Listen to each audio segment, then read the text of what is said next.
What's up everybody, today we're taking a look at the spiced up totemic build I've been trying out on PTR. Now keep in mind this is early PTR, tuning is all over the place with a few things not working. With the new changes to enhancement, rework, retune, reshuffling, whatever you want to call it, we got new-ish builds to play around with, one of them being a totemic build, heavily featuring Lava Lash spam and Wind Fury procs. In Season 2 they're massively retuning us, if you will, shifting a lot of power from spenders to builders, with less focus on stacking wolves for those Gigablasty totem or elemental blast slaps. I have another video out if you want to know more about all the current enhancement changes in Season 2. So with this build, we heavily invest in physical damage once again, but utilizing the new Primordial Wave and Primordial Storm rather than Ascendance, since Surging Totem synergy with Ascendance was kinda ruined, or nerfed. New Primordial Wave is a one-button tap that instantly deals damage to all targets with flame shocks, so it no longer applies it. And pressing Primordial Wave turns that button into Primordial Storm, which deals 3 quick uncapped AoE hits, dealing physical and elemental damage, and sends out a bolt on single target, otherwise a chain lightning. Oh, these 3 storm hits proc Wind Fury, which of course has an insane synergy with Doom Winds, but Primordial Storm does deal reduced damage beyond 5 targets, but since it hits all targets, it can also proc Wind Fury on all targets, and during Doom Winds you pretty much have 100% chance to proc Wind Fury. So when combined, you do a massive AoE, which also triggers Wind Fury 3 times on all targets hit, all in a single global. Now this can and should be combined with Legacy of the Frost Witch for even more physical damage, and Frost for one of the slaps. And if you're lucky, 1 or 2 physical wolves. Now hopefully our new tier set doesn't ruin this loop too much, or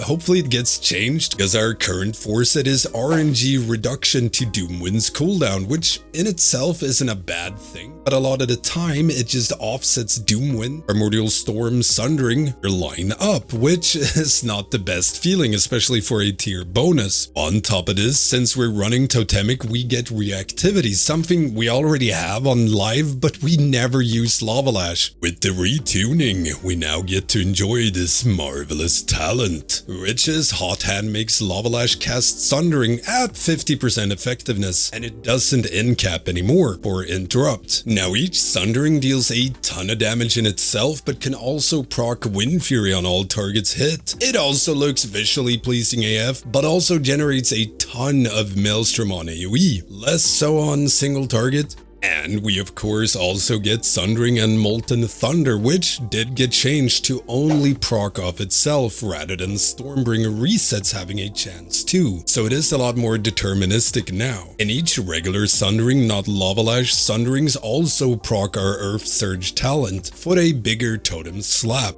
Physical Wolfies and Flowing Spirits, since we want more pure physical damage, and Wind Fury can proc Flowing Spirits. Plus we got other buttons to press than Feral Spirits. Then there's a few points where I'm not 100% sure which is the best at the moment, as they all perform somewhat equally, at least from dungeon testing and dummy slapping. So currently I went with 1 point Storm Blast and Elemental Assault. Now this is mainly for single target to get more Maelstrom and less downtime on boss, but you can move Storm Blast to Storm Flurry, or 1 more point in Elemental Assault, or move it to Voltaic Blaze. Voltaic seemed to perform better on AoE, but Storm Blast plus Elemental Assault worked really well for single target. Yeah, early PTR, we'll see where we land. Honorable mention, Lashing Flames can now be applied with Sundering, so Lava Lash tab targeting is gone. Just smash Sundering and all Flame Shock targets gets the debuff. No tab targeting, just slam! Now the gameplay loop and rotation is pretty straightforward and will of course get very optimized once tuning and sims are done. But going into a pack, pop Totem, cast Flame Shock, which hits up to 6 targets, and then you forget about it. Pop Primordial Wave into Crash Lightning and build up to 10 Maelstrom, and then Chain Lightning, so you trigger Legacy of the Frost Witch buff, into Sundering, into Primordial Storm, into Sundering if it resets, otherwise Lava Lash Lash into Crash Lightning if Doomwinds is up. Now the goal is to, if possible, cram in Primordial Storm, all Sundering resets, and as many Lava Lashes as possible, otherwise Crash Lightning inside the Doom window. Now outside of Doomwinds, you just kinda prioritize Lava Lash during hot hand over pretty much everything except spenders. Storm Strike when you can't Lava Lash, spend when you're at 8-10 Maelstrom and you want to weave your Lava Lashes during hot hand, so Lava Lash, Storm Strike, Lava Lash, Spender, Lava Lash, Primordial Wave, Lava Lash, Primordial Storm, etc. Doomwind is about to come back, make sure to line it with Sundering and Primordial Storm. Might sound like a lot, but in essence it's spam Lava Lash, some Storm Strike, and Spenders, with a lot of min-max potential around timing stuff with Doomwinds for maximum Wind Fury slaps, as well as Legacy of the Frost Witch uptime. And it works currently great on both single target and AoE. It is visually pleasing AF due to all them Sunders flying around, the worked Crash Lightning visuals, as well as the new Primordial Storm. I mean, come on! All in all, I'm hyped to see where this goes. Let me know in the comments what y'all think of this build, yay or nay. We'll of course make a full-end guide if this is one of the builds we'll end up running in Season 2. Now, if you have any questions at all, hit me up in the comments or become a patron, Twitch, or YouTube member. You can gain access to my Discord, shoutouts and videos, and help with anything PvE or enhancement related. Don't forget to like, subscribe, and slap that notification bell for more enhancement content. It really helps my channel out as well. Thank you all for watching. I will see you next time.